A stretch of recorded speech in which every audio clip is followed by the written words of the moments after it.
Hi everyone, my name is Ijan Bautista and I'm excited to share with you some key insights about designer drugs. So let's jump right in and get started. When you hear the phrase drugs, a lot of thoughts may come up. You may be thinking about folks who use harmful substances. You might imagine nefarious persons handing out narcotics in dark alley. On the other hand, you might consider prescriptions medicines, which are closely regulated by physicians and administered with care. But how much do you know about designer drugs? Typically, everything described as designer is exclusive, refined, and prestigious. However, designer drugs are not like that. What is designer drugs? The term designer drugs originated in the 1980s. It was applied to synthetic medications that were accidentally generated by pharmaceutical corporations. Designer drugs are illegal pharmaceuticals that are synthesized in laboratory, typically in clandestine. Drug Enforcement Administration or DEA describes designer drugs as clandestinely synthesized drugs that are illegally produced with intent of developing substances that differ slightly from controlled substances in their chemical structure while retaining their pharmacological effects. Designer drug is essentially functional analog of prohibited substance that has been engineered the pharmacological effects of the original classification as against the law and or detection in standard drug test. Thank you for all your time and attention. I hope you found this this discussion valuable. Now, I'd like to pass the floor to Mr. Raymar Alfornon, who will take us through the creation of designer drugs. Okay, let's proceed to purpose of its creation. They are designed to replicate the effects of existing medications because many are essentially handmade. They frequently include ordinary household materials such as harsh cleaning agents and, in some cases, toxins. Designer drugs have given many users a means to get around law since they allow people to make substances similar to illegal narcotics using their own equipment and materials. Drugs like this, known as designer drugs, are expressly designed to cause individuals to feel high or euphoric. These are medications that people's perceptions of themselves and their surroundings. In certain circumstances, they were originally connected with all-night dance parties, raves, and nightclubs due to their effects on a person's energy for continuous partying and or dancing.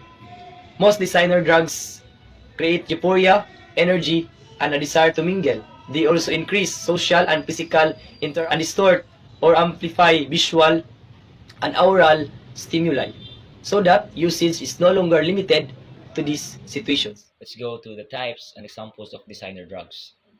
We're all familiar with many forms of illegal street narcotics, including cocaine, heroin, and, in many places, marijuana.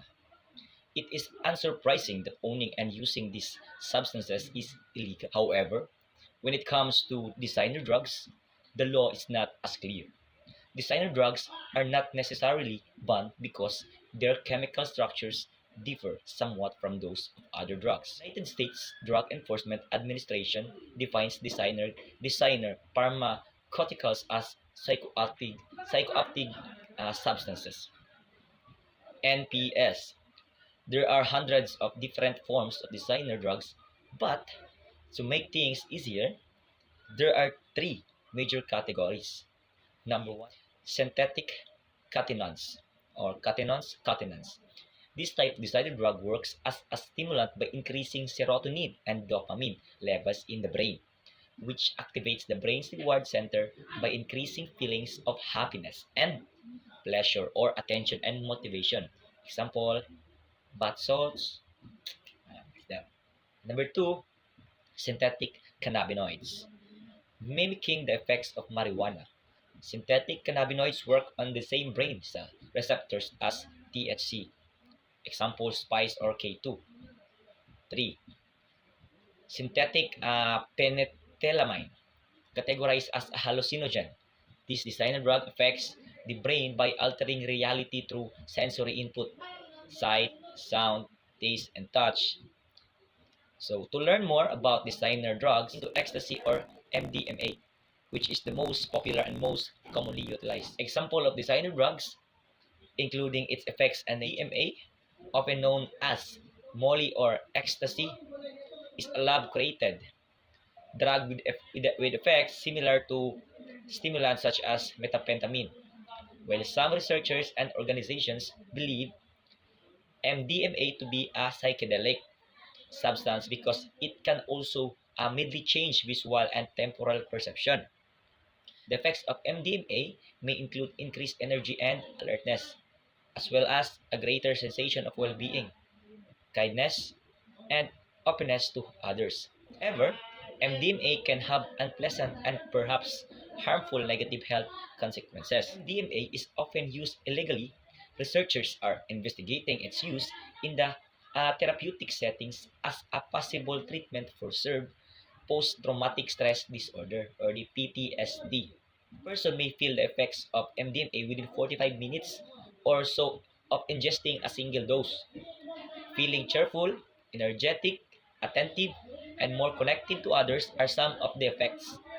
People experience enhanced sensitivity to sights, sounds, touch, and sense. MDMA, ecstasy, or E, this empathogen, classified as an amphetamine, creates emotional and social abnormalities in the user's body. These effects peak within 15 to 30 minutes and last an average of 3 hours.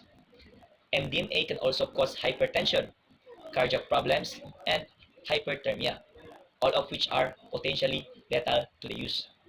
Furthermore, MDMA can have serious psychological adverse effects as melancholy, anxiety, and tiredness. That's all. Thank you.